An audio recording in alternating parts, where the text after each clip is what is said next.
Bonjour à tous, capsule juridique numéro 186 du 3 novembre 2023. Je vais vous parler aujourd'hui de la France et du Chili.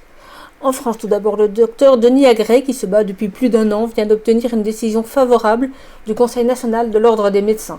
Il a quand même été obligé de se soumettre à plusieurs expertises psychologiques et psychiatriques, puisque son ordre régional en Occitanie lui contestait la santé d'esprit nécessaire pour exercer sa profession, alors que le docteur Agré, depuis des mois et des mois, sur base des statistiques officielles, notamment de la NSM, de la pharmacovigilance, etc., attire tout simplement l'attention de la population sur les risques des injections en se basant sur des chiffres officiels, donc sans même tirer de conclusions, d'extrapolation, etc. Donc voilà, la décision du Conseil de l'ordre régional a été purement et simplement annulée par le Conseil national de l'ordre des médecins. Le docteur Denis Agré est bien inscrit au tableau de l'ordre en tant que médecin généraliste, comme il le relève lui-même dans le post qu'il a publié sur Telegram.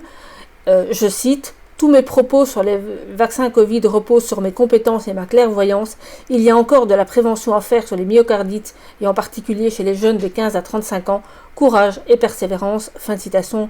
Donc bravo à lui. En France toujours et du côté législatif, on apprenait le 31 octobre dernier que le Sénat vient d'adopter une proposition de loi pour interdire l'écriture inclusive.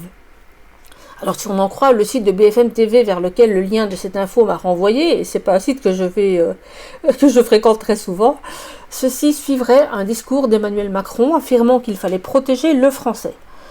Alors le français, donc la langue, Et dommage que dans ces termes d'ailleurs, il n'inclut pas aussi une protection des Français, vous et moi. Mais toujours est-il que l'article fait mention aussi de débats très animés au Sénat, avec au final un vote des sénateurs à 221 voix, contre 82. Alors si cette loi termine son parcours législatif, ce qui n'est pas encore gagné, il serait donc interdit d'utiliser l'écriture inclusive dans un large panel de documents, notamment les actes juridiques, les modes d'emploi, les contrats de travail notamment, mais sans doute les autres, etc. Alors ça m'arrange bien, parce que la seule fois où on m'a demandé d'en faire un comme ça, c'est juste un enfer. Donc d'ailleurs, je ne l'accepterai plus non plus. Et je cite la suite de l'article, je cite: « Son périmètre est grand », donc le périmètre de la loi. Elle prévoit en effet de bannir cette pratique dans tous les cas où le législateur et éventuellement le pouvoir réglementaire exige un document en français, comme les modes d'emploi, les contrats de travail, les règlements intérieurs d'entreprise. Sont également visés les actes juridiques qui seraient alors considérés comme irrecevables ou nuls si le texte venait à devenir loi, ce que rien n'assure actuellement car son inscription à l'ordre du jour de l'Assemblée nationale est loin d'être garantie. Fin de citation. Et un peu plus loin dans l'article, et reprenant le discours du président, et là c'est vraiment la première fois que je cite Emmanuel Macron, j'espère bien que c'est la dernière, l'article indique, je cite: « Dans cette langue, le masculin fait le neutre, on n'a pas besoin d'ajouter des points au milieu des mots, ou des tirets, ou des choses pour la rendre lisible », aurait ajouté donc le chef de l'État dans une offensive peu masquée envers l'écriture inclusive.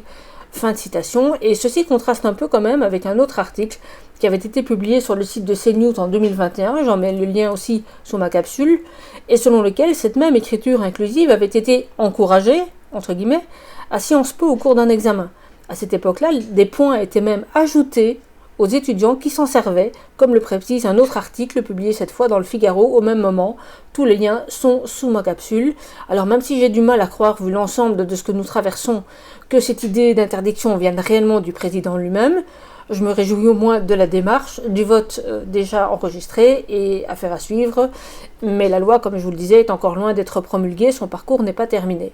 Au Chili à présent, début 2022, dans mes capsules numéro 41 et 42, je vous avais parlé d'un projet de loi qui visait à interdire en matière de droit du travail toute discrimination à l'égard des personnes, je cite, génétiquement modifiées. Pour les détails de ce projet de loi, je vous invite à écouter à nouveau ou à découvrir plutôt les capsules 41 et 42 dont je remets les liens sous ma capsule, et je vous conseille vraiment de les écouter dans l'ordre parce que l'explication complète est dans la 41 et dans la 42 je faisais un ajout. Et au moment où je corrigeais l'erreur, c'est-à-dire le jour de ma capsule numéro 42, le 7 mars 2022, j'avais tenté de chercher le dossier législatif complet de ce projet de loi, mais à ce moment-là, je ne l'avais pas trouvé. Alors aujourd'hui, hier en réalité, j'ai dû mieux m'y prendre, puisqu'en parlant de ce projet de loi délirant à certains de mes confrères, je me suis dit que ça fait longtemps que je n'avais pas cherché. Je suis repartie à la recherche de nouvelles à ce sujet, et je me suis aperçue qu'une loi numéro 21-422, qui est bien le numéro du projet que j'avais commenté, avait bien été promulguée au Chili. Et une loi n'est donc promulguée que quand elle a été votée.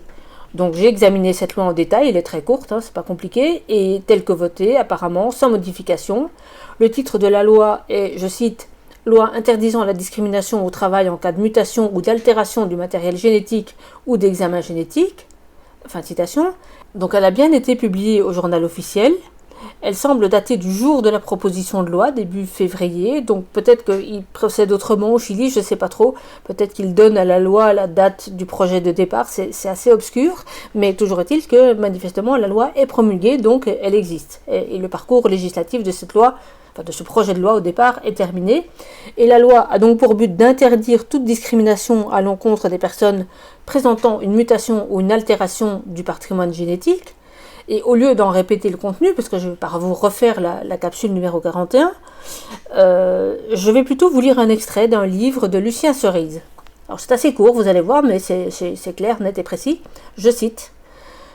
« Nul doute que nous verrons apparaître un de ces jours des lois anti-humaines, avançant masquées sous le prétexte moral de lutter contre la transhumanophobie et pour l'égalité humain-transhumain. » Fin de citation. Donc je répète. Nul doute que nous verrons apparaître un de ces jours des lois anti-humaines, avançant masquées sous le prétexte moral de lutter contre la transhumanophobie et pour l'égalité humain-transhumain. Fin de citation. Qu'est-ce que c'est d'autre dans la loi chilienne? C'est exactement la même chose. L'employeur ne peut pas faire de discrimination à l'égard de son salarié si celui-ci a subi des examens génétiques ou a une altération de son patrimoine génétique. C'était exactement ça. Voilà, donc c'était Lucien Cerise, la citation, écrit dans son ouvrage qui s'appelle Neuropirate, qui est en réalité un recueil de différentes conférences et interventions qu'il a fait un peu partout. C'est très très intéressant. Je l'avais lu l'année dernière, un peu après d'ailleurs à vous avoir parlé de cette capsule, c'est un hasard. Mais vraiment, je vous le conseille. Mais en tout cas, cette phrase-là, pour moi, elle colle exactement à ce qui s'est passé au Chili. Et donc, on a au moins un pays pour l'instant dans le monde, et peut-être qu'il y en a d'autres, dans lequel on nous dit clairement, on ne peut pas discriminer les transhumains. Voilà. Qu'est-ce que vous voulez que je vous dise de plus? Alors, je vous mets en lien sous ma capsule, le lien vers le dossier législatif de cette loi chilienne et le lien vers mes capsules numéro 41 et 42 pour vous faciliter la tâche. Mais sinon, il suffit de remonter, en tout cas dans Creux de Bunker, parce qu'elles sont pas sur YouTube. Voilà, et je vous souhaite pour le surplus un excellent week-end. Remplissez bien votre frigo, restez au chaud, au sec, détendez-vous, et quoi que vous entendiez à la télévision, n'ayez pas peur. Tenez bon, à très bientôt, au revoir.